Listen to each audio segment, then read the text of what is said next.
We better get back, because it'll be dark soon, and they mostly come at night.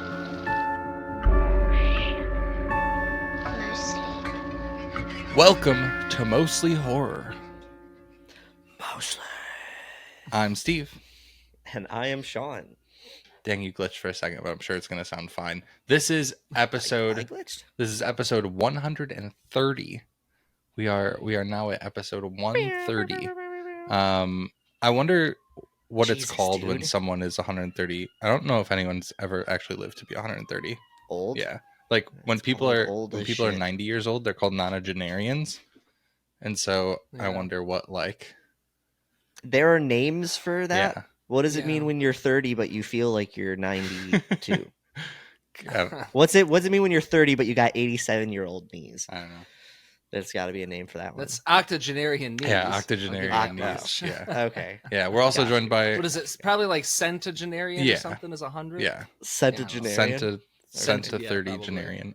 We're also joined by our good friend Brandon today. As we're going to talk about The Mist today. We talked about this at the end of our last episode, but Sean and I both received an amazing 4K 4-disc 4K steelbook of The Mist. Mm-hmm. I think it might not even be for an anniversary. I think this movie's like 20 years old, but They just did it. I think they just did. Well, it. it came out in 2007. Yeah. So it's 2007. 16 years. There you go. Yeah. So regardless, this 4K steelbook slaps, and we wanted to talk about the film, and we also wanted to play a fun little game that I came up with in what must have been a fever dream, but I think it's going to be one of the most fun games that we have. Before that, though, we need to talk about some things that you probably already know. I'm sure you already knew that. You only tell me stuff I already know. You already know what I'm going to tell you. The thing that I need to bring up that Sean, you must not have seen. 5 days ago, this is reading from a Bloody Disgusting article by Megan Navarro. Mm-hmm. Gargoyles live action series in the works from Gary Dauberman and James Wan's Atomic Monster. I did see, and I forgot. Holy dick and balls. First off, I have to say really quickly that I made a TikTok talking about this and it was right when Disney Plus came out. I was like, they should do a live action Gargoyles. And I made a whole thing about it. And some people were like, that would be cool. And a lot of people, justifyingly so, were like, that would probably be terrible. So, but we'll see. What do you guys think? I think the fact that Gargoyles is floating around in like the ether of Hollywood at all is a good sign. I think that means other shows from that era that we all know are like deserving of like more praise and like maybe some sort of reboot or like revisit. There's a lot of shows from that era that could deserve it, like Gargoyles. So I think if the Gargoyles live action, is it going to be a show or a film? A show. I'm assuming it would be a show. So, yeah. Okay, so, that makes sense. Yeah. If it's a So film, if that I feel like it would be doomed. It would be doomed. It's just difficult because you can't guarantee, how much can you do. Right. The Power Rangers movie kind of proved a lot of that kind of stuff. But yeah, I guess depending on how this Gargoyle show performs, we could see a lot of other shows from that era get picked up and kind of repurposed because the people who grew up with those shows, which, generally speaking are 30s, maybe early 40s, and even the parents of those kids. Yeah. With 82-year-old knees. Those are the ones with kids now. So this is the time to revisit all that stuff and be like, oh, this was my shit when I was your age. Fucking Bobby. Because that's, how they talk to their children if you were born in that era.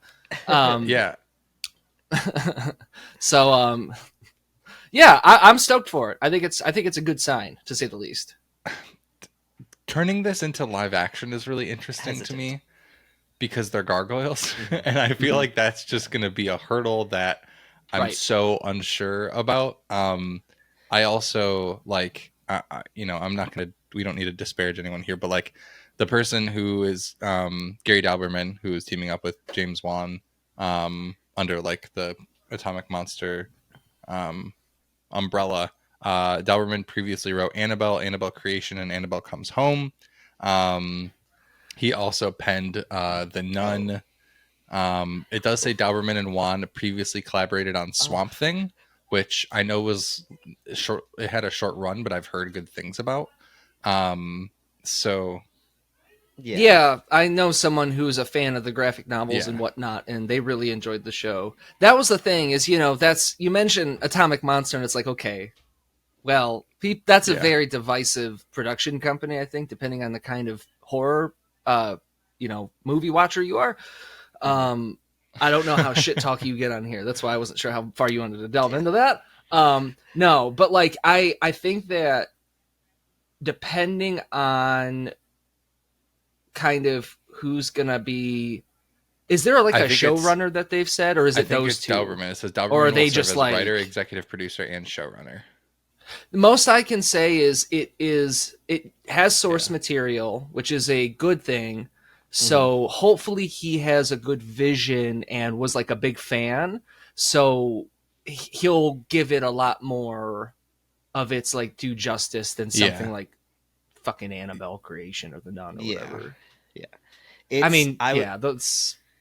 I was going to say all of the, and this is like, we don't spend too much time being crazy shit talky on the show, but I have aggressively shit talked pretty much all of the Conjuring spinoffs, on this show a million times. And I have to be real about it. I don't think that most of them are any good at all. But I always kind of attributed that to it. It felt like whatever, I didn't know the name of the studio at the time, but whatever studio was making them was just kind of kicking them out as products. So it didn't feel like it had budget. It didn't feel like it had a lot of time spent on it. It felt like a place that was like, oh, people love horror movies no matter what. And this is already a property that has love. So it having a source material is still kind of like nerve-wracking to me because I'm like, are they just banking on whatever? But this also has Disney money.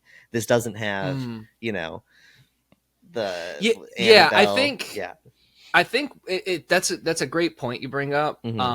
I will say that I think that those movies in particular, like the Atomic Monster, is that what it is? Their movies, they do like say like the appetite of a specific audience. And, when it comes to horror, it's not generally films that we enjoy, but my one thing that I can say about them, my one appreciation comes from the fact that they often rake in a shit ton of money and they don't spend a lot of money to get there. So that makes some production companies maybe a little bit more, willing to spend money on new projects or up and coming people because they're thinking maybe in that vein of, well, it's horror, but they're actually going to give something, they give a little bit of money to someone who actually has a good vision and a good idea and whatnot.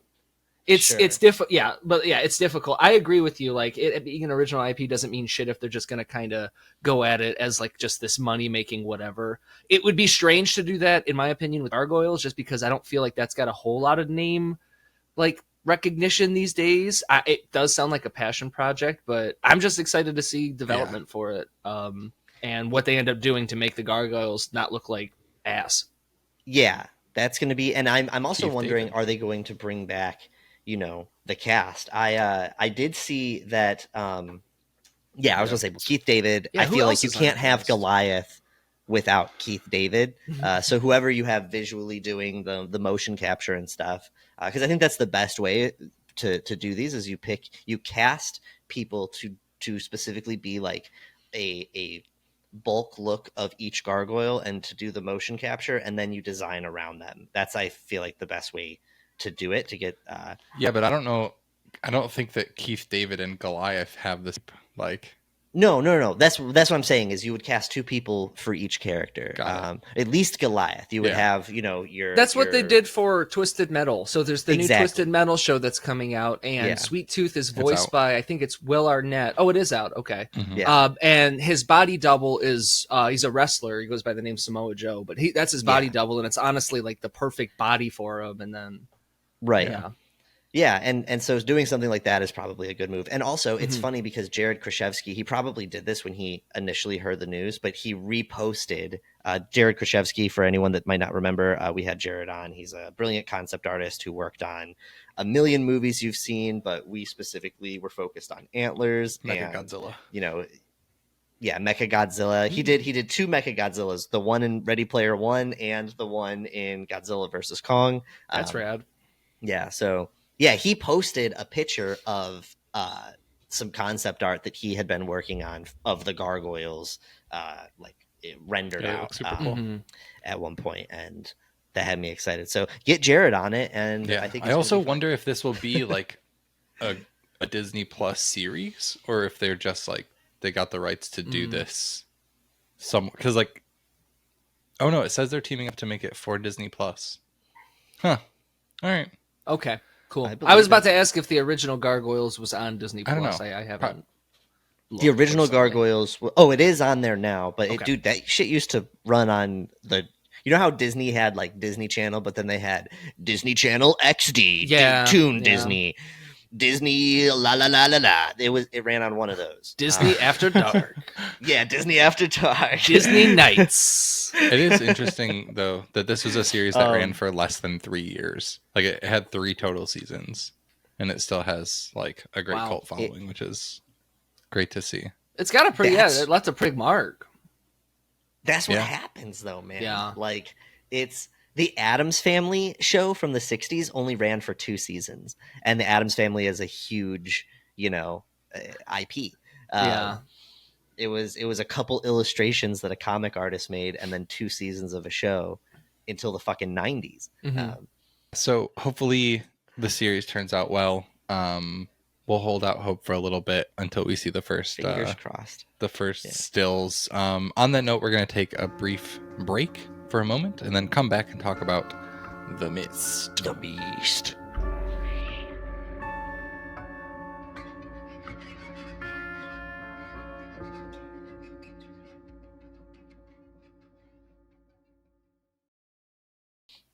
So, The Mist, I think, is one of the most underrated Stephen King adaptations. I feel like we've talked about it a number of times on the show, Mhm. but I think every time that you watch the film, you realize that it's like way better than most adaptations, I think, in my Yeah. opinion, in general, but also Stephen King adaptations. So, Sean, I know that there were specific things that you kind of wanted to dive into about the movie. We are going to play a game that's based around the ending of the film, which is one of my, if not my favorite film ending. We can hold off. And also, if you haven't seen the film, we say this all the time, but you should watch it. We're going to spoil the shit out of the ending for you. Yeah. So definitely don't allow us to do that. Or But spoil a where do you million want to things. start, Sean?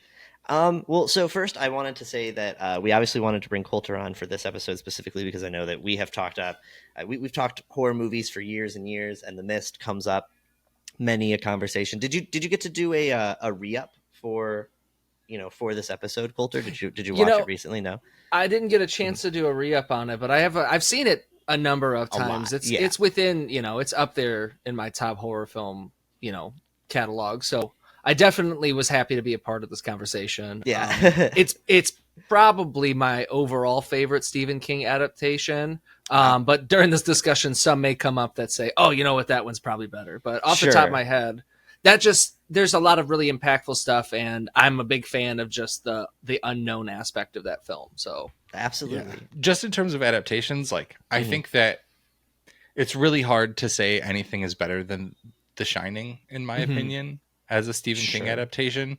But outside of that, I'm like hard pressed to think of something else that I like more than The Mist. Yeah, there are a number that I enjoy, and it's usually the outskirts ones. Like I like 1408 a hell of a lot more than a lot of like the other Stephen King movies. Yep. And like there's like I recognize and really love the charm of like the original Children of the Corn and things like that too. So like I'm like jumping around a lot with Stephen King films generally speaking. And a lot of the ones that people love I are usually I like but I don't love, other than like The Shining. But that's in a completely different like echelon in my opinion. Yeah. It's really interesting because his stories are so diverse, and when studios really took on just kicking out King film after King film, I think that the technology might not have been there, and maybe the social aspect just wasn't there to really dive into what he was writing. So some of his more straightforward stuff tends to be what people love more, like non-horror. Non-horror, like but Stand By Me, Shawshank Redemption, The Green Right. Mile. Yeah, which I think is safe to say those stand. are those are kind of a separate conversation entirely. Yeah. But and we'll have interesting things to say about that in a second. But yeah, I mean, even when you look at The Shining, like it being a great adaptation is such an interesting conversation because on one hand, it is not incredibly true to the book. It leaves out a lot of things. A lot of people who are diehard lovers of the book aren't a big fan of it. And Stephen King notoriously hates what Kubrick did with The Shining. But on the other hand, it is objectively an amazing movie. And so if you're talking about how to make a great film from a book, like it's what makes a great adaptation: staying truest to the book as possible, or adapting the book into an amazing movie and leaving what you need to leave behind, especially for the time. Like, I don't think that they could have made a perfectly true to the book, version at the time that The Shining was made. They could possibly do it more now. I think a miniseries now. But yeah.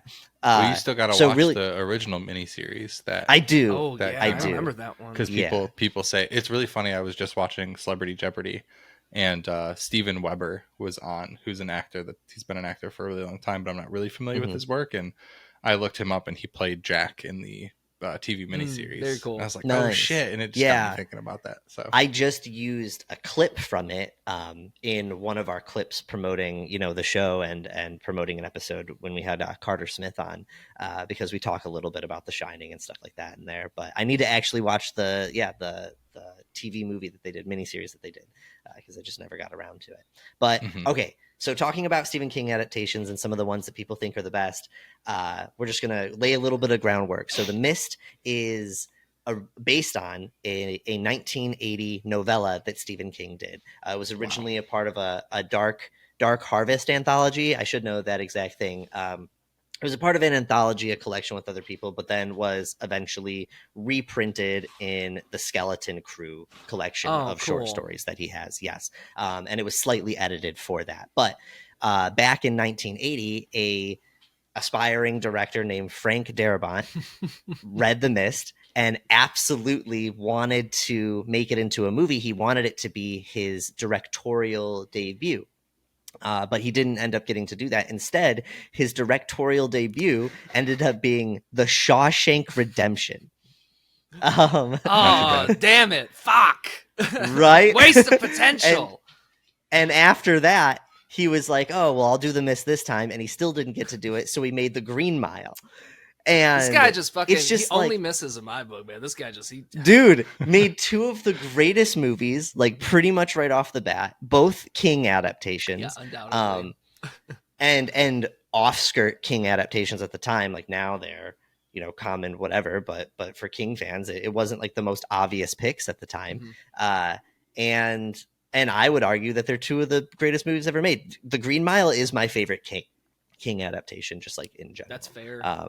Yeah, we should also mention that Frank Darabont, and let me double check the order of operations here. Yeah, before he directed those films, he also wrote the screenplay for Dream Warriors, Nightmare on Elm Street 3. Oh yeah, he also wrote the screenplay for The Blob.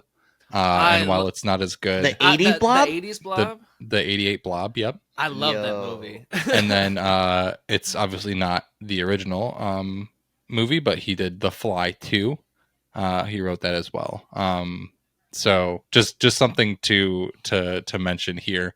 He also did the screenplays for The Green Mile and the Green Mile, Shawshank Redemption, and The Mist that we're talking about. Yeah. So a great writer on top of being a great director too. Yeah, absolutely. And we'll talk a little bit more about his writing and stuff when we get to around the ending, because there's some interesting things there. But yeah, so I guess let's jump into what we think the general messages of the movie are before we get into some of the other fun stuff. I'm just curious what you guys take away. Are there things that you compare it to? Like, what is The Mist about to you? I don't know.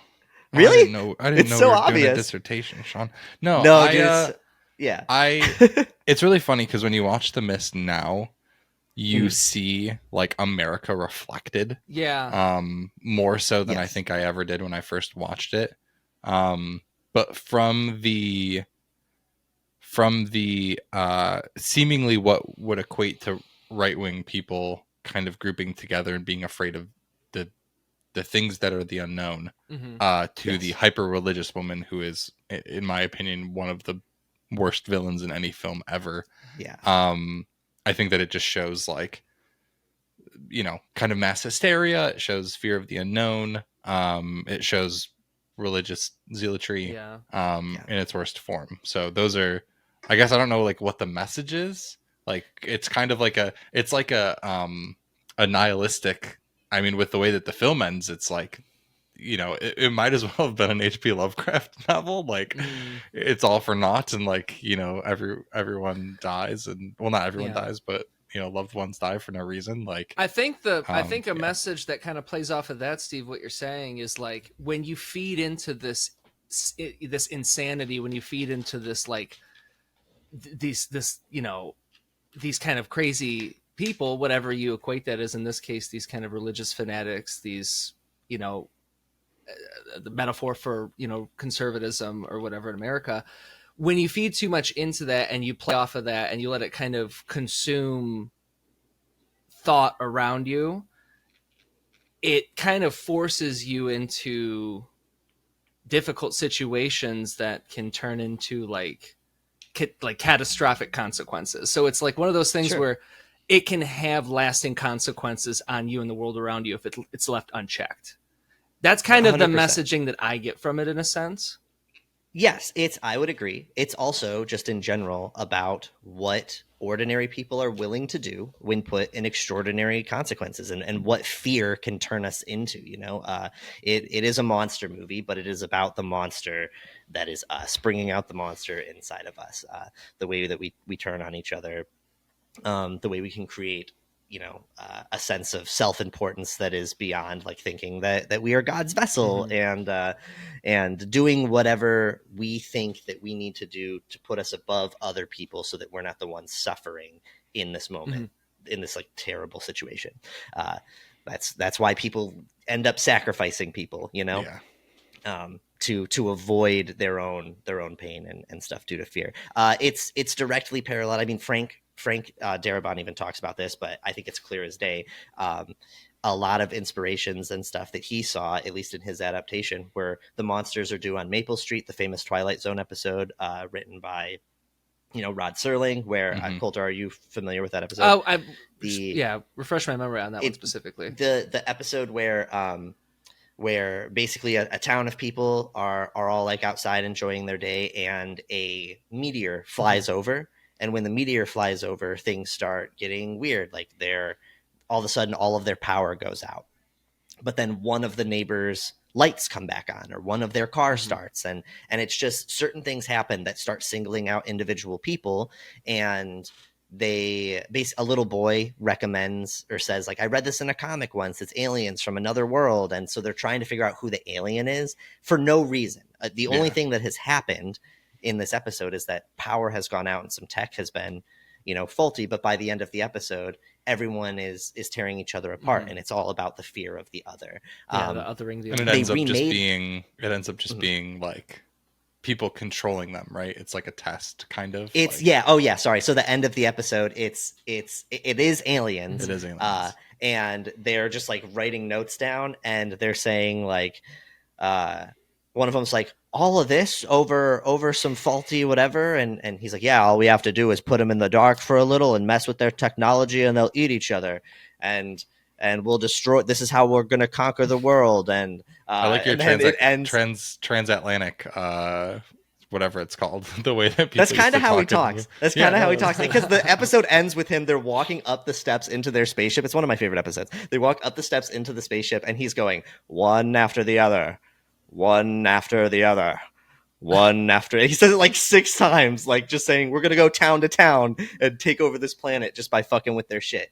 So it's obviously a great commentary. It's one of the most famous Twilight Zone episodes. It was remade in 2003 after, during the midst of our world post 9/11, Mm-hmm. and they did, they really paralleled it with like terrorism and stuff like that. There's obvious, it's similar to Lord of the Flies. But yeah, the message is people suck. We can suck when we're scared. We're xenophobic and just all sorts of stuff like that. Steve, you brought up the religious bitch though. Yeah. What's her name? Actress is It's Marcia Gay Harden. Yeah, Marcia Gay Harden playing Mrs. Carmody, and just the worst, dude. She's the scariest thing in the whole movie.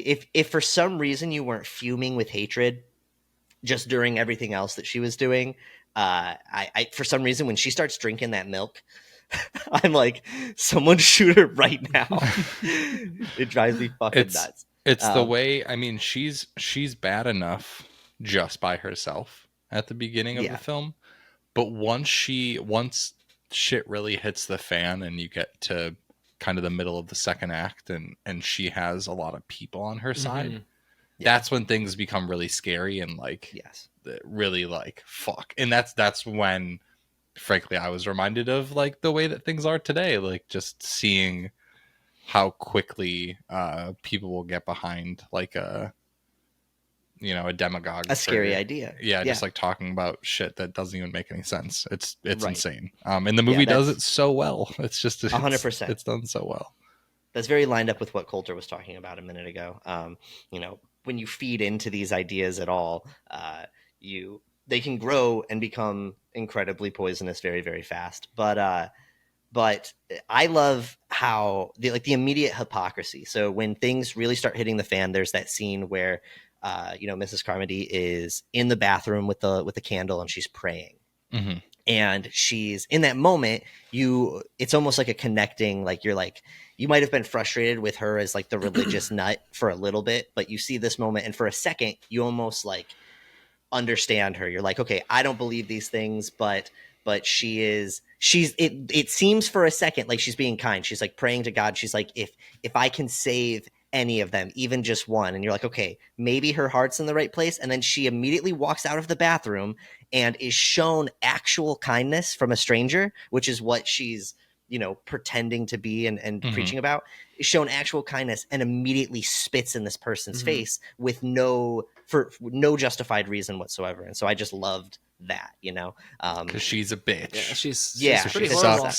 Yeah, I find it interesting. The actress Laurie Holden, she plays the teacher Amanda in the film, having to deal with her, and then having to also deal with Christabel in the Silent Hill movie. It's like two of the most like religiously fanaticized people that are leading to just absolute chaos. At least she didn't get burned alive in The Mist, though. Yeah, dude, I was gonna say one of my 100% every time I watch The Mist or it's really when I watch Silent Hill, I don't think I think of The Mist as much, but every time I watch The Mist, I think of Silent Hill, and because their characters are both, and they're such strong actresses, like they both absolutely kill it, and you're just like, God, I hate these people so much. But dude, Mrs. Carmody. You just said at least she didn't really get like burn and get ripped apart by chains of Alexa. Well, I was even thinking Laurie Holden's characters because Sybil the cop in Silent Hill. Yeah. Yes, you're right. But yeah, you're 100% right. Brain but parallel. still, I mean, it's pretty harsh. Yeah, what happens to the religious leaders in the two films? It feels so good when Mrs. Carmody gets shot and she dies, but it does, especially because you like Ollie by that point, and seeing Ollie get to just pop her twice, like it's such a good feeling, and the moment so much stress and everything has built up, that it's just a great release and shutting off, we're shutting it down. But you've seen so many people die really horrible, terrifying ways by this point, and it was kind of a bummer to me that she got to just get popped in the head. If anyone deserved the spiders, it was her. You didn't get to see her suffer or anything. Yes, exactly. So I just had to bring that up. But there is with the Blu-ray that we were given, it comes with it's got 4 different discs. It's got your movie and your special features, and it has them. There's a 4K disc for Ultra Blu-ray or Ultra whatever, Ultra 4K, and then there's the Blu-rays. But both versions have a color version and a black and white version, and I'm just curious I feel like we got to talk a little bit about that. What are your guys' thoughts on the color version of the movie versus the black and white version? Yeah. And there's clearly a lot of people that have a very strong opinion on this. Are there? We well, so Yeah. we Oh, I yeah. don't have much of a thought on it actually, so I'm curious to see what you two think. Okay. I think it's Steve just a first. stylization of it. So unless there's a Have you seen the black and white version? No. Okay. That's so why. we had this conversation a little bit in our unpopular horror opinions episode a couple weeks ago, but there are people who don't like black and white films, or they don't like they think that it's like a deficiency or something to make a film only black and white. And we talked about how, you know, there's a lot of films that choose to do it. Del Toro's done it with a number of his films. I know Logan popularly did it when that Wolverine movie came out not too long ago, and The Mist did it. So in the special edition that came out, whenever it came out some years ago, they did a black and white version for the first time. And they also, like Sean said, have it in this new Steelbook. And the black and white version is so much better. Yeah. And I think one of the biggest things, and I think we said it in the unpopular opinions episode, but the original version of The Mist, if it has any faults, they exist in the visual effects that are maybe not great or good for the time, but not great. Yeah. Just based on technology at that point. And the way that the black and white values are able to bring the VFX into reality more is just so phenomenal. Wow. Like the creatures, the spiders, the bugs look so much better in the black and white version. And I don't know, like, I think there's like a metaphor to be had there with like things just being really black and white as opposed to being in color with like all the conversations that are had in the market. But it really like it's able to elevate the VFX so much with removing color. And I don't know like what the logistics of that are, like why that really happens. I'm sure it has something to do with light and shadow 100%, that like really help. Texture. But I mean, there's so many. Yeah, the lighting itself is what's going to make it, because there's like the tentacle scene in particular looks bad, and it's like I'm sure the lighting is because there's a big contrast with dark and light there in the color version. Yeah. You know, with the shutter opening and whatnot, and that really is what shows like this. It looks very shiny and fake. But I would assume in the black and white version, it kind of evens everything out and kind of, yeah, like you said, kind of brings it a little bit more into reality. So I absolutely understand now why that would be the case. Yeah. Brandon, I'm going to send you, now that I have this beautiful Best Buy Steelbook, I'm going to send you my other version that I have because it has the black and white version. Appreciate and then it. you can watch it Yes, because definitely it is so good. And if we can get one thing across to the listeners of this episode, if you like The Mist, watch the fucking black and white version because it is so 100%. good. And that's not to say that, like, you know, that you could not have a great time, because it is still absolutely a worthwhile movie, an amazing, not just worthwhile, an amazing movie to watch in color. The first few times I saw it was in color. But funny enough, Frank Darabont initially wanted to make the movie in black and white and was basically just told no. That was what he wanted to do. I think he wanted to do it just stylistically and things like that. Was it because of how indirect reference it is to the Twilight Zone episode? Like, was it because of that? It could be. I mean, I haven't heard him say that specifically, but I think just the kind of piece that it is, like, I understand feeling that like black and white just kind of creates an aesthetic and a mood that fits it well. But also I know that they had jumped into the visual effects, which we'll talk a little bit about soon. But they had jumped into designing some of these monsters and really getting an idea of the look back in the 80s. Granted, I'm imagining that they were probably thinking much more practical effects at the time. But yeah, I just feel like he knew the look that he wanted, and he probably knew the benefits of black and white. One of the main things, it's really interesting that black and white helps blend it together so much, because it's not really changing the lighting, but it must do something inside of our eyes to remove that color where there's less like gaps to be filled with the texture and stuff. Lighting is the reason that most CGI looks bad. Like in a movie, it's compositing.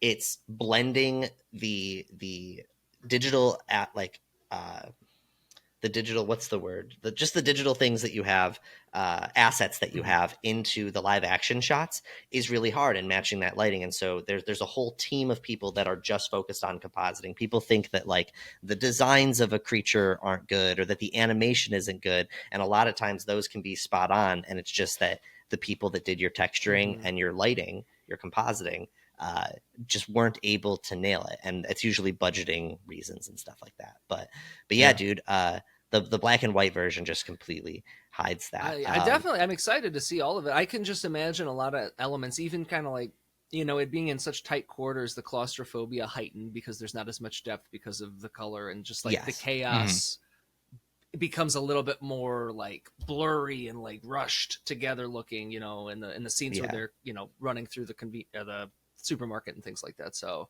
I can imagine funny. it being a thing. Yeah.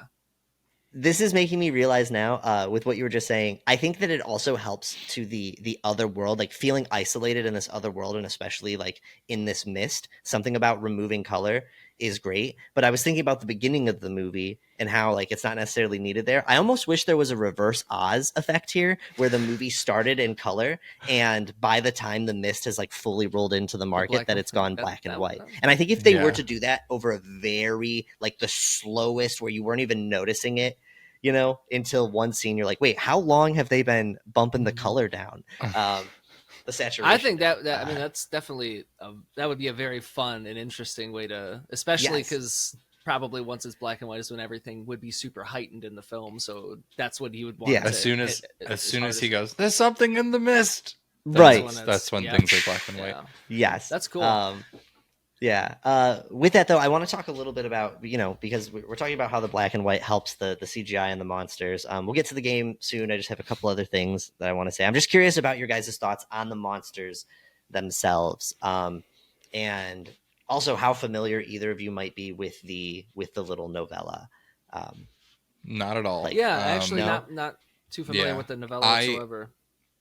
I love the variety that you get.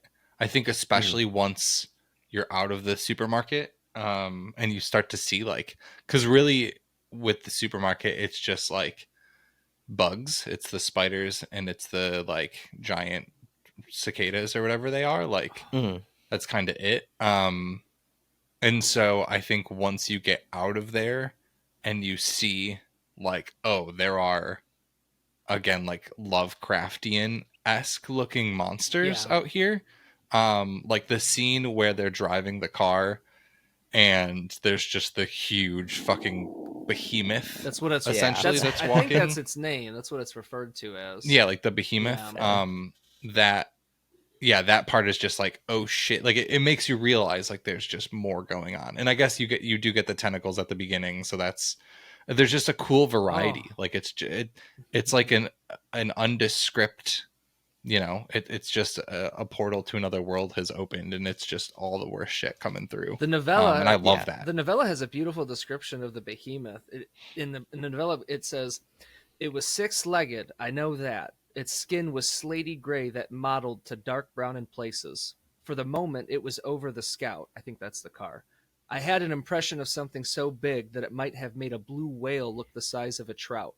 In other words, something so big that it defied the imagination." That's wild. That's super good. Damn. Yes. I didn't. Yep. And the novella's in first person, which is cool. Yeah, very cool. Yeah. Oh god, that heightens so many, because you're directly in the person who's experiencing all of the worst shit that happens in the entirety of the story. That's really crazy. Yeah. It's I started listening to it because I thought it was shorter than it was, but it's got like, it probably takes, I found an audiobook version, that Audible, there we go, version that it's broken into so many chapters. When I first looked at it, I was like, oh, it's like a 20-minute listen. No, it's like a 2 to 3 hour listen. So I just didn't have the chance to do it before the episode, but I have it saved away now. I used one of my credits to get it, and I'm excited to fully listen. But I read a lot about it, and apparently and like skimmed through it, and a lot of the monster descriptions are pretty vague. So the design team and Frank took a lot of leeway here. And I personally obviously there's Lovecraft references, but to me, it feels like Lovecraft meets Jurassic Park meets Jumanji. Well, frankly, that's exactly what happens in Lovecraft stories. So I wonder if that's intentional, because Lovecraft is very vague with his descriptions of. He just always like is, oh man, you should have saw it. It was fucked. That's pretty much his description. Right. Like, that's all he says. Yeah. He's like, you can't even conceive how fucked it was. And he just talks about how that shit was gnarly looking. That's it. Then the next book. Now the Shadow over Innsmouth. I've never this one. Like, it's not seen anything. Yeah. I mean, The Mist is definitely king, dipping his toes into Lovecraft territory. And I mean, it really plays into, there's references even in this movie at the beginning of the movie. David, Thomas Jane's character, David, our protagonist, he's an illustrator. And his whole job is to be a movie producer, or not a movie producer. He makes the posters for movies. He paints them out, and he's painting the Gunslinger from the Dark Tower series, which is a Stephen King series that really ties his universe together. And there's other references: Pan's Labyrinth, John Carpenter's The Thing, Shawshank Redemption, Green Mile posters are all in the background. But I was just gonna say Pan's Labyrinth. Yeah, Pan's. It's because the guy that actually painted these posters. One second, let me see if I can find it. I have it written down somewhere. The guy that painted those posters for those movies, they got to do the paintings, do a poster for this movie and to do these paintings for this scene. So they were just throwing it in. And also the creature design, or a visual effects house called Cafe FX, what helped with the creature design of this movie, and that was specifically Del Toro recommending them to Frank. That makes a lot of sense now. After Frank, that's cool. Yeah. After Frank complimented them on the visual designs of that would have been happening at the same time. He was working. I mean, Pan's Labyrinth came out in 2007, 2008, something along that time. So he was working on. It was an in progress project during this film. So that may have been a sly little including of something. Absolutely. Very cool. Yeah, 100%. Really quick, I want to talk a little bit. I just want to, because I think that the monster designs are so cool, so I want to throw some names out there. Artists Jordu Shell, I think that's how you say it, and Bernie Wrightson were hired to assist in the design of the creatures, and they were working. You were taken aback. Bernie Wrightson is a major name. I'll let you finish, and then we'll. Yeah. Okay, perfect. I'm ashamed of myself for not immediately knowing who he is, but Jordu Shell and Bernie Wrightson were hired to assist in the design of the creatures of the film, with Everett Burrell taking on the role of the visual effects supervisor. But they also brought in Greg Nicotero, the famous, cool. yes, special effects horror icon. This is a really got creep show going. This is a fucking. It's stacked. Is a gold club of people in the industry. That's very good. Exactly. Greg was actually doing sketches for the movie back in 1980 when Frank was initially saying that it was what he wanted to do, and he was workshopping it, pitching it around. And then it was shelved for 27 years, because they literally, it was released in 2007. They started filming in 2007 as well. Sorry, I'm jumping all over the place, but it's amazing to me that it was, he was doing these sketches back in 1980 and it was shelved. This kind of was a passion project for him. Even I mean, he 100% to making this, to realizing this project. Man, it's really unfortunate that they didn't let him do it in black and white, because honestly, if in today's horror climate, if he wanted to do that, I don't think anybody would tell him no. After seeing the success 100%. Of so many art, quote unquote art horror films, people just think if you have that kind of vision, it probably will just work. So I think he would have been able to realize exactly what he wanted, if he were to make it today. So that's just really interesting. I wonder if he'd ever revisit it. I wonder if he loved it so much. Yeah. Well, it's funny enough, the Mist show that came out, he produced. Okay. He didn't do it himself, but he was at least involved in initially bringing it up. I didn't super deep dive that, but I know that was kind of a, that show fell short in a lot of ways and didn't really live up. I only watched the first couple episodes, but I wasn't that into it. But I know that he was involved in getting it off the ground, and how long he stayed on the project, I'm not sure. But talking about Frank, quick, going back to Bernie Wrightson. It's funny that we talked earlier about gargoyles, but also talked about Swamp Thing. he created Swamp Thing. Yeah. No shit. So he's God, best I feel known unembarrassed. for he's like a co-creator of Swamp Thing, but he illustrated a version of Frankenstein. I believe that came out in I think the 80s that they did a reprint of within the last couple of years, and it's like the absolute best in my opinion. Just like illustrations of anything Frankenstein related. They're beautiful and horrifying, and they're incredibly aggressive. It's all in black and white, and Holy it's very shit. very just like. It's like very indicative of like the monster's pain, and it's just very, very nice. I'm looking at some of these illustrations now. I definitely have seen his art before and just didn't recognize and put the name to it. I might have even seen some of these Frankenstein pieces before, but these are amazing. It's like it looks like it's all graphite. It may or like even be graphite. pen. He may have been all graphite for that. I think he did those in the 80s. I'm pretty sure, or 70s even. He's clearly a masterful illustrator and very like graphic, like comic design and influence oriented, but with has so a much clear detail. influence on like decades after what he's a huge influence on the direction of graphic novels and graphic design in general, like that. Yo, his understanding of value and perspective, and just like I'm looking at this piece, I wish I could show everybody right now, but there's this like lab room where Frankenstein. That was one of my favorite ones to just sit back and analyze. Dude, the monster is, I think he's holding Frankenstein. He's holding someone like by his collar, but then there's just stuff everywhere in this lab, and it is one of the most detailed drawings I've ever seen. But yeah, so big shouts to Bernie Wrightson. Rip hard, Bernie.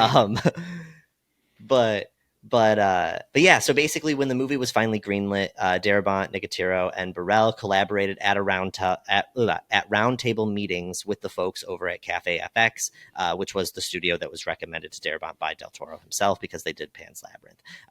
But yeah, they had a lot of room to wiggle is basically what I wanted to say, because the monsters are only described with a few vague sentences each in the book, and so they really got to play around and try some shit, in the design.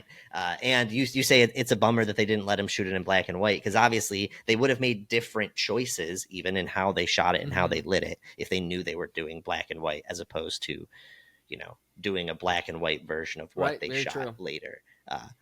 Yeah, so it's like throwing a filter over something. I'm sure it's a little bit more involved in that, but it's a lot more involved. You can just throw a filter on it, but it's not going to look anywhere near as good. It's a complete new. It's a complete new color grade with the colorist. Absolutely, but you at the same time you can't like go back and undo how you lit things. Yeah, that's all that I meant. But yeah, so I there's a ton of like little Easter eggs, like the posters at the beginning of the film, like I was saying. Oh, those were made by Drew Struzan. That's who I wanted to say. Amazing, movie poster illustrator. But also the man that goes out on the rope and gets, ripped in half, and you find his legs attached to the rope later. That character was originally going to be played by Stephen King. They were going to have. I feel like it would have pulled you out of the movie too much, though. I agree. On some M. Night Shyamalan shit. He makes Easter egg appearances in a lot of movies. This would have been the biggest role, I think, right. Other than his segment in Creepshow specifically. But he ended up not doing it just because he didn't feel like traveling to the set to film. It was filmed in Louisiana. Very fair, Stephen. Very fair. But yeah, so I have other stuff that we could get into, but I know that we want to do our game soon. So let's jump into it. Love The Mist. Think it's amazing. I'm sure we'll talk about it more in the future. Unless you guys have something to say, I'm down to play a game. I think we talk about The Mist probably more than a lot of other movies on this show. We seem to reference it a lot. But yeah, as we said, The Mist has this amazing ending. Yeah. Yes. I was going to say, so before we jump into the game of the ending, I just wanted to say that Frank himself wrote that ending in the novella. The way that the book ends, the way that the novella ends, is just that they get in the car and they try to get to their house, to David's house, and they can't get there because of, I don't remember exactly what it was, but just certain, maybe it was like certain trees fell down or certain roads were, there was a blockade. They couldn't get to the house, so they ended up just heading south. And they see the giant monster. They see weird shit along the way, but they essentially make it a good while. And he's flipping through the radio, and he all he's hearing is static, but he eventually hears very lightly the word Hartford, and it gives him a sense of hope. And that's how the book ends. Too hopeful. Which is very, very different than the complete hopeless, nihilistic, depraved, heart-wrenching ending that we get in this movie. Stephen King would make the hope in the Northeast, though, if he's referencing Hartford, Connecticut. I don't know if that's what he's doing, but yeah. Oh, well, I do know that even though I haven't seen it, The Mist does have an alternate ending. Boo. Like the movie does, so I am curious if it's more in that vein. More faithful to it the might be. original. Fuck that. It was so. By the time Frank Darabont had was working on this project, he already had 2 Stephen King titles under his belt. A lot of people were making King movies and not doing a good job. So King is very picky about who he does and doesn't trust with his property at this point. He's willing to he lets it happen, but in terms he lets it happen. When I say careful who he trusts, I don't just mean like that he'll stop it, because he sees it as they can do whatever they want. But in terms of what he will endorse or say that he likes and was an absolute shit, he doesn't just support anyone that makes a movie of his. He has no problem telling Stanley Kubrick to go fuck himself, but Frank had King's trust, and Frank wrote the screenplay and was sending it to Stephen to get okays with everything. And he sent him that ending, and Stephen King specifically said that had he thought of that ending, it's what he would have written in the novella. He literally says that. Yeah. It's the best ending is what he's saying. Yeah. That's incredible. Yeah. Right. He has a great quote, and I wish that I could find it. I have it written somewhere, but I have just too much stuff. But he basically was Stephen King, a direct quote. He says, "The ending is such a jolt. Wham. It's frightening, but people who go to see a horror movie don't necessarily want to be sent out with a Pollyanna ending." So yeah. Either way, just had to bring up the ending. All right, Steve, now do the, what are we playing? Well, so what's it got to do with the ending? So this is a big spoiler again. If you haven't seen The Mist at this point, thank you for listening up to this point, but take a pause and go watch the film in black and white if you can. The ending of The Mist, as we're referencing, I'll just say what the game is, and you guys will all know what the ending is. Do we want to do a top 3 or a top 5? Top 3 might be a little. We could quicker do 3 because I think we'll have a lot to say. So I think 3 would be better because we'll be able to then let's do top 3. So okay, we're gonna do top 3 worst things to see after killing your son and 3 other people, but not being able to kill yourself to avoid the oncoming apocalypse. So basically, for context, David, right, is his name? David Drayton. David and his son and a couple of other survivors who left the marketplace are driving away in this car, and they realize that nothing is really gonna end well for them. They're trudging through the mist, and they have a gun, and it has I think they think 4 it has, bullets. Yeah, they think it has 5 bullets. One less than 4, however, and so there's 5 people. Yeah, and so David, basically takes it upon himself to kill his son and the 3 other survivors to as an act of mercy, to not have them go through whatever the world is going to become. And he tries to kill himself and he can't, and it's awful. Yeah, and they're driving and they run out of gas. They run out of gas, and essentially what happens is David comes out of the car, and or it might even be while he's still in the car. He comes out. He sees the mist start to clear, and army vehicles and tanks and people carrying survivors start coming past him, and everything is kind of going back to normal. So instead of him seeing the tank, which is one of the probably the worst thing that the worst possible thing you could see, I want to hear from you guys and hear from myself for 3 awful things that you could experience after doing that. So, Brandon, we'll let you go first for the first overall choice. All right, so I'm so curious where this is gonna go. Yeah, I have no clue if my answers are even in the same ballpark that you guys. I feel like it's all gonna be like a fucking every single time. It's gonna be a Larry David like thing. Like the music's gonna start. So Yeah, Chelsea, can like you add that's that literally when we what start it is. That's every single one. It's all there. Every single one's a goof 'em up. So basically, so he's walking out of the car. He hears something, groaning, screaming out in the mist, and he's walking towards. And all of a sudden, you see a bus show up, and Mr. Beast is on the bus with a megaphone. And you basically just find out the entire thing was a YouTube social experiment. Just gone fucking completely horribly wrong.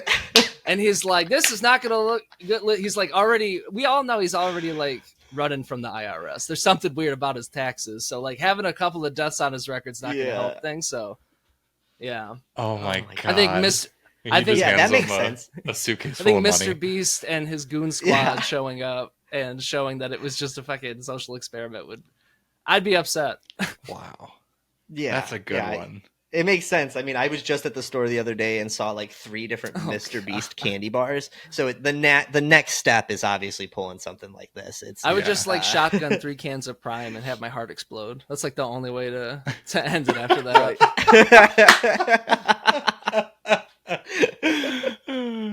Oh God. That's an awful thing. All right. Is it me? Yeah. Okay. It's so I don't know if this is a cop. I'm gonna say, all right. So it's similar to Coulter, but it's a little bit different. But I just imagine before he sees anything, he hears, and that's a wrap. And and film crew people start coming out, and like Ashton Kutcher or Tracy Morgan, maybe both come out in a Fear Factor, or not Fear Factor. What was it called? Punked. Well, Punked, but what was Tracy Morgan's show? Scare Tactics, yeah, or fucking Jacoby, whatever, permanently scarred, one of these fucks. But just the film crew. I don't know why. Yeah, I don't know. It's funny because we're basically just combining The Mist with the movie The Game. It's just like the two things combined. Yeah, honestly, I'd pay a lot of money to see that. So that was my closest one to Coulter, but that's a more situation playful. Like that is obviously a terrible. That's a good one. A lot of mine are playful. They're just in different directions. Yeah. But what about you, Steve? That's great. So my first worst thing to see after killing your son and 3 other people, but not being able to kill yourself to avoid the oncoming apocalypse. I think one of the worst things that you could see after doing that, you get out of the car and you see the people that you just killed. Like they're still alive. Like you did all that, but it was just a figment of your imagination. They're still there. And everyone still has to suffer. Like that's, in my opinion, the worst. Like you thought that you just killed all these people, but like you just went through the emotional whatever of it. Yeah, but in reality, like no. And then you just got their dumb droop down face, and they're like, "What's wrong?" And you're like, "It was gnarly. You should have been there, man." Yeah, exactly. So yeah, I think seeing the people that you just killed would probably would be awful. Yeah, like you see the people you just killed, you look down at your gun, there are no your bullets gun's in a it, banana, and now you no hear bullets. the monster coming. Yes. And your and gun's a banana. Ashton Kutcher's running full force at you. It's all just a bad situation. Okay. All right, Brandon. I was thinking something even like intensifying what's happening. So like there was enough like weird like things biting into thing or like stinging where like you could easily have things embedded in your system and in your body, and I think the mist could even carry things. So like what if you find out like he does all that, but like maybe he's like, you know what, I'm gonna just do my fucking best, I'm gonna walk on and do it, but then you find out there's like a reanimation element to the whole thing. And so like all the humans that have been in the mist, like if they're dead, they all start coming and like in the vein of Dead Space where they reanimate and they kind of morph into these creatures that you're seeing. Yeah. Precisely. Cronenberg-esque reanimation scenario, that would be rough. I don't know anybody like there's people who are like, if I would fucking survive a zombie apocalypse. But like, if you get hit with two big things, like if you're like, damn, we had to live through, I'm the only one living after this, and then a bunch of zombies-esque things popped up afterwards, I'd be throwing in the towel. Yeah. I would be pistol whipping myself if I needed to until I die.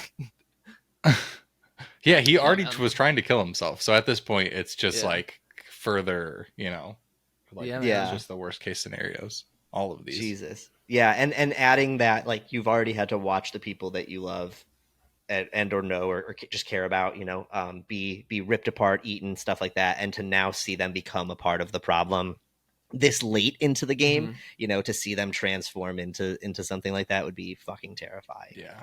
And add this whole other element. Fair. The beginning of your statement there made me think of one that I hadn't written down before, because frankly, all of mine are gags. Like literally none of them are serious. They're all Most gags. of mine are gags too, so it's okay. Yeah. But I do want to say this one. You were saying, I can't remember the word you used, but you made it seem like you were talking about the poison or maybe the mist itself. And I thought you were going, oh yeah, like something within the mist is like either the mist itself, like there was enough happening with interactions with the creatures where I'm like, dead bodies could be impregnated with spores and shit could be in the air. And anytime I see shit, I just think like what happens in like Prometheus, where like you step on a fucking thing and everybody's dead 48 hours later. Yes. Like I always think like that is 100% a possibility in something that's like a pseudo alien or pseudo like reality shifted world. I thought you were going in the direction of maybe something's in the bite that they got that made them hallucinate, like maybe like the situation wasn't as bad, but then you also said the mist itself, and that made me think, what if he suddenly kind of comes out of it and realizes that the mist itself was like a terrorist attack, some sort of attack that was an agent that made him hallucinate. And he just went on like a killing, like he's holding his like dead son. He's realizing that like there's cops all around him. On a rampage. People, like, It's the cops surrounding like maybe him. he was just gassed. And I mean, that's so like whatever twist, like you find out that you're actually the crazy one, but that's what it made me think of. Like, but like, well, the crazy thing though is it's possible in the vein of it all starts at a government army or military facility, right? So it's like quite possible that they were testing some shit and let it go. This supermarket full of people just fucking killed each other. Yes. They all just went nuts. And there were no monsters. Like so I'm going to lock that in as my second answer, even though it just occurred to me on the spot and was inspired by you. No, that's a good one. Yeah. No, but that's great. I'll definitely, you can alley that for me. That's fine. No, that's a really good one. My next one, I imagined he just killed all these people. He gets out of the car and he sees this bright light in the mist. And he thinks that it's the end, but really it's just the golden arches of McDonald's. And he's so hungry, but like also sick to his stomach. So I just feel like that would be the worst place to be in, is just like you're being taunted by this McDonald's, which is no longer operating because it's just, he thought this was a beacon of light, which it normally is, but it's not in this scenario. So the golden arches, I think, is mine. He's gluten free and lactose intolerant, so he's just fucked on all fronts. I can tell you that he's gonna shit himself to death, or he's gonna die in the mist. I can tell you that ending as like a viewer of the movie would have probably been the most infuriating. Imagine if it shows him and then it just pans up and boom, product placement, and like that's how it would feel like how Knock at the Cabin ended, in my opinion. It would be very similar honestly, to how Knock at the Cabin ended. Yeah, that's a whole other conversation. So we're gonna lock in the golden arches. I like it. Damn, I want McDonald's now. I like it's an endorsement. Not an ad. Yeah. Yeah, not an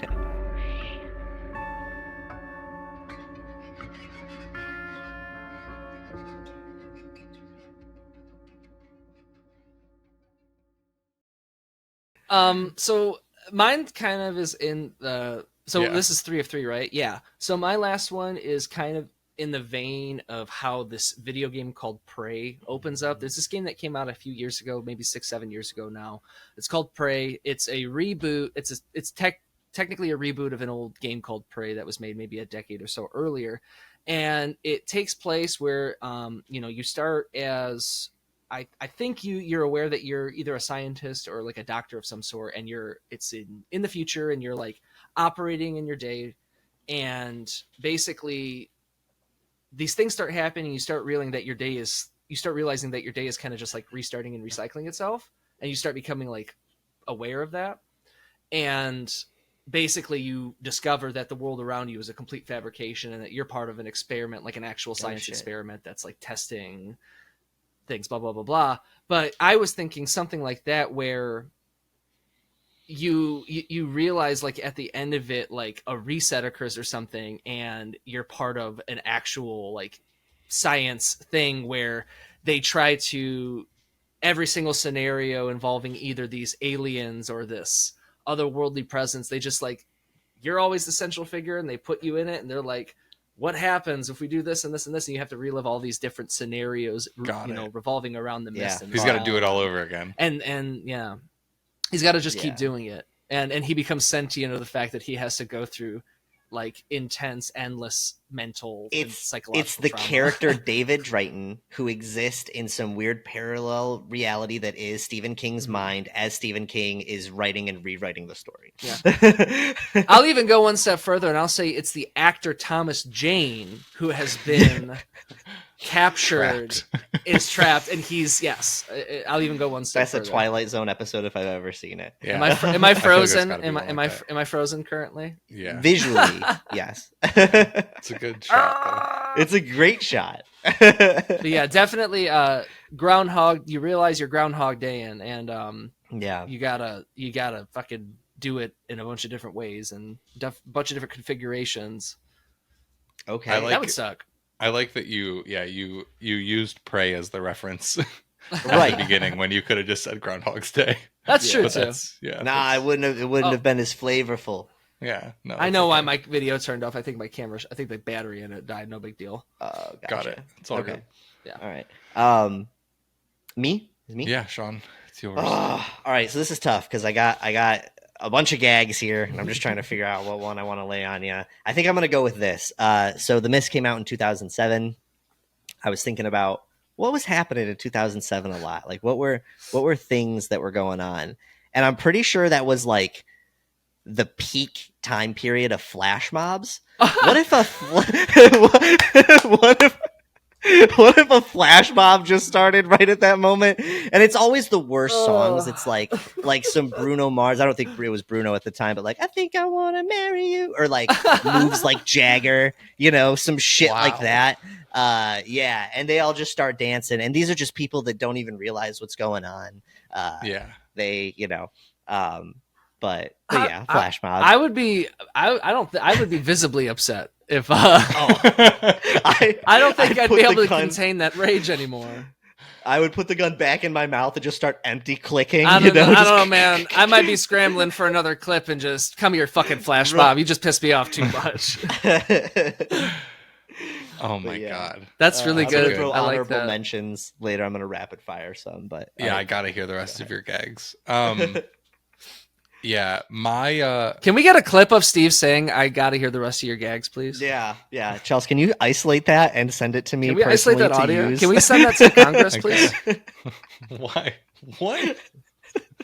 I get it. Okay.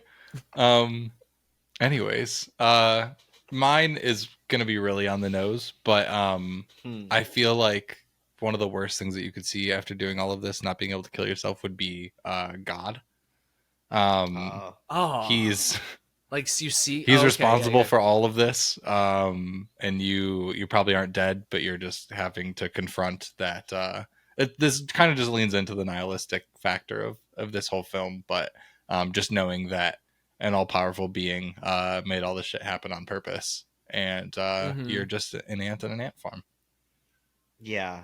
I feel like you just wrote a sequel series to Preacher. Kind of. Yeah, I mean, it's very, very in line with that. That's very cool. The religious, feels very cool. religious aspect of things. Just, or I guess it doesn't have to be God, but just someone is, this is. Well, her being correct. I mean, her being correct would have been fucking horrible. Yeah. By her, I'm referring to Miss Carmody. Carmody. Miss Carmody. Yeah. It's her being correct the whole time and it being a big "I told you so" moment would really be a big bump. Yeah, 100%. exactly. That dude. Just to jump back to the movie really quick. There's a moment where one of the bugs that is flying around stinging people, and it got that girl in her face like puffs up and stuff, and she dies that horrible death. One of those bugs lands right on Mrs. Carmody's chest and is looking right at her face, and she's praying. She's saying like, "I will be devout," whatever, blah blah blah. And the bug gets up and flies away, and it is this moment of like justification to her and to anyone who saw it, and it's so frustrating. It's awful. It's the most frustrating thing. But it's funny that you say God.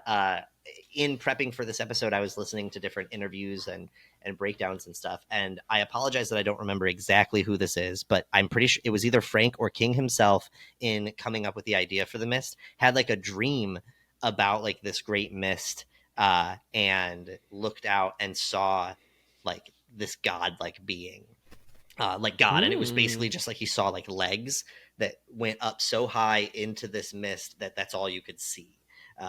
With the like legs. this like giant, I love it. So it just made me, but he specifically like recognized it as God, like nice. So it's just funny that you picked that. All right, what can I say? I think like Stephen King. That's not bad. Yeah. What are some other honorable mentions? I want to hear what else you had. Who wants to go first?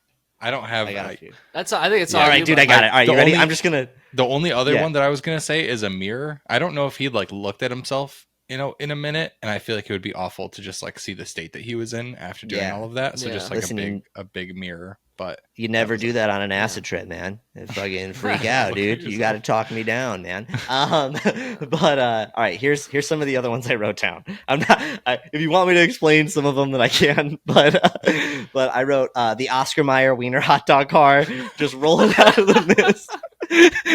I wrote the Trump mobile. This one specifically for Southeast Michigan. Yeah, for Southeast Michigan. Oh my god! But there's this fucking guy that has sucks. this truck that's just loaded up with like Trump decor and like a big fucking neon light, and he just drives around and plays like, I don't know, Toby Keith music or something. I think just being awful. I think it would be bad to see him driving the Trump mobile. It would be fine to see an empty Trump mobile or it like slowly rolling down and he's dead. Yes. In the front. Yeah, but seeing him just like, whoa, brother, like, but I also wrote to bang. It's literally the fucking scene. It's the scene from the War of the Worlds remake where the fucking train goes by on fire. It's just the Trump thing on fire going by with Bob with the Boss playing. And we're like, well, that's the thing we just saw. Oh, that's so good. Oh, I love it. I wrote a mariachi band. They're suddenly too much levity at that moment. I guess, yeah, but they're just like, they're late. They were on their way to like a Catania, whatever. How do you say it? Cantina. Yeah, what is that? What are you trying to say? I don't know. It's like some sort of fucking party. Either way, they're on their way to a shindig. There's a word that I'm looking for there, and I can't find it in my brain. But they're on their way to a thing, and they're just like celebrating and handing out tacos. Yeah. I also wrote a collection of away game band geeks. Like they're Coulter might get this, but they're not even like with the full band. It's only a handful of the true fucking nerds that had nothing. A bunch of insufferable fucks. Yeah, they had nothing to do on a Friday night but go to the away game that they didn't have to go to. They're not even playing their show music. It's not practice. It's just like weird renditions of like Bon Jovi and college football fight themes. I also wrote LARPers that were playing in the woods and are just like, why did it get so foggy? And they, and yeah, so that's what I got. Those are good. Those are all good ones. Thanks. Wow. The Trump mobile playing ball with the ball really got to me. It's the best imagery. Honestly, you should pitch it to Frank. Yeah, we should. Let's get Frank. Can someone get Chelsea? Could you get Frank on the phone, please? Can we get FD on the phone? Yeah, FD. Well, these are great. Hope you at home had fun playing along. What would be your worst things to see after killing your son and 3 others, but not being able to kill yourself? Let us know. I'm not going to tell you our email yet because we still have to wrap up this episode with our mostly horror recommendations of the week. Can recommend anything that you want. I'll go first, actually. This week I'm going to recommend. In a couple hours, I'm going to be seeing the new Martin Scorsese film, Killers of the Flower Moon. I can't recommend that yet because I haven't seen it, but I want to recommend just his whole filmography. One of the best filmmakers ever in the history of the world. He needs the help. He needs the exposure. Yeah. You're doing the Lord's work there, Steve. Yeah, I'm sure, people have never seen Goodfellas or The Departed or anything else, but I just a recommendation. If you haven't watched if you haven't watched Goodfellas in a minute, just pop it in. So it is fucking amazing. That's my rec this week. Goodfellas is I think I've also recommended After Hours, which is one of his first movies. I think you did, a few weeks ago. So fucking good. So I'll re-recommend that. But all right, what do you guys got this week? Coulter, you want to go or you want me to go? You got one? Yeah. Go watch House. Yeah. Came out in 1977. It's on Max currently, but you can probably rent it or find it on Prime or something like that. It's a Japanese horror film that came out in 1977. Directed and produced by the same individual, Nobuyuko Obayashi, and it's probably, in my opinion, the most charming and most it makes me proud to watch it because it's a clear example of a creator who took every chance in the book to try to make something exciting and interesting, and it came away with literally the most charming horror film in existence. So I can't recommend House enough. It's up there, one of my absolute top favorite horror films. It's a great watch. It's not overly anything. It's just a great casual watch. It's just a good time, really. Yeah, the fun thing about House is that Obayashi was a TV commercial filmmaker. So he was a big commercial filmmaker and experimental filmmaker in the 60s. And so he did all these really weird things and they all had commercial sensibilities. And so when he brought them into film, it was something completely out of the norm, which is why House has its style, the visual style of House is because he was just someone who wasn't used to the full feature filmmaking medium and brought a whole new sensibility to it. So yeah, it's a really cool thing. Hell yeah, dude. and it's a another great thing about it is there's only 2 of the actors in the film were actually actors beforehand. There's the lead, her name is Gorgeous, and then her aunt in it are the only ones that had any acting experience. So it's just 7 schoolgirls that are going on a fun trip to one of the girls' aunt's house in the summer, and spooky shit happens. Yeah, it's great. I love that. I also love that it sounds like it's a perfect example of just get out there and do some shit. You don't have to have experience. I mean, you're going to see it and you're going to be like, there's this person read a book of styles and did every single one in one. Basically. But but it works. But it works so fucking well with how this film is just put together. Hell yeah. And my recommendation for the week is a bit similar. It's I guess maybe slightly a cop out, but I'm not going to count it as one. Last week, I think I briefly mentioned, and I still will talk about it more soon, but I was invited to this awesome Godzilla premiere. I'm going to recommend that you guys watch some kaiju movies, but specifically watch the 1954 Japanese Godzilla film. I got to see it in 35 millimeter projected, and it was just fucking awesome. And, wait, you got to see the original? Yes, I thought it was going to be minus. So did I. It wasn't until an hour or two before that I reread the thing. It was a celebration for, or just an endorsement of Godzilla -1. So there were, the leading marketer of Toho International was there. It was at the Japan Society. I'll talk more about it maybe next week because it was awesome. But it was basically just promoting the new movie. We got to see a trailer that isn't even finished yet, that isn't released yet, and it for -1, and so that's amazing. But then we watched the original Godzilla 35 millimeter, and it was awesome. And I think that everybody should revisit it. But with The Mist, I got giant monsters on the brain, so literally pick a kaiju movie if you want to get Ferris Bueller versus Godzilla and do Godzilla 2000. You can do that if you want to do some Pacific Rim. If you want to do any of them, watch Evangelion. Watch anything with just big ass robots or big ass monsters. Do Still it. haven't Shin seen, Godzilla. Still haven't Neither seen have Shin I. Godzilla. Yeah, Dude, that like end sequence in Shin Godzilla is fucking timeless. You gotta watch this. It's like Watch the best thing they've ever made. Godzilla. It's Watch so it. good. From the creator Yeah. of Evangelion. There you go. Hell yeah, Yeah, man. hell yeah. All right. Pacific Rim's great. A lot of it is inspired. A lot of the shots are inspired, and some directly taken from Evangelion, actually. Interesting. Yeah, Yeah, very Pacific good. Rim Yep. slaps. Pacific Rim all Um, day. But all right. kaiju movies. What are some of your favorite kaiju? What is some worst things that you could see after killing your son and other people? Tell us, send us an email at mostlyhorror@gmail.com. You can find us on Instagram at mostlyhorrorpod and Twitter and TikTok at mostlyhorror. Brandon, our wonderful guest this week, has some new music out. Brandon, do you want to plug it really quick? Because we were just talking that's about very Silent nice Hill. of you. Yes. Yeah. So I just recently launched a project under the name Goose. It's spelled Ghus. It's a character from the graphic novel series Saga, if you're familiar with it. I just launched this project, and it's basically it's going to be an EP of songs inspired by the music of Silent Hill. So it's not music about Silent Hill, but there's a story woven into this original music, and that music is inspired by the soundtracks of the different games and whatnot.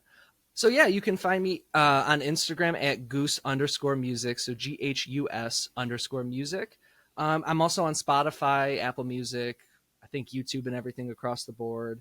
But yeah, Instagram's the best way to find everything, and then there's a link there, and I would love to hear your thoughts, so feel free to send me a message or whatever. The I also want to goose say, is loose. Yeah. the goose is loose. I just want to say that you have these two singles, and funny enough, one of them is called "Into the Mist." It is. So- Yeah. There you go. Two that singles out there. currently. There's Into the Mist and Paper Thin, and there's another song coming out very, very soon, actually. So Fuck yeah! keep an eye on that. Excited to hear it. So listen to Goose. If you want to follow me on things, I'm everywhere at Steven is Average, and Sean is on all the socials at Hypocrite Inc. or Hypocrite.inc. And that is all we got for you this week. We will catch you next time. Goodbye.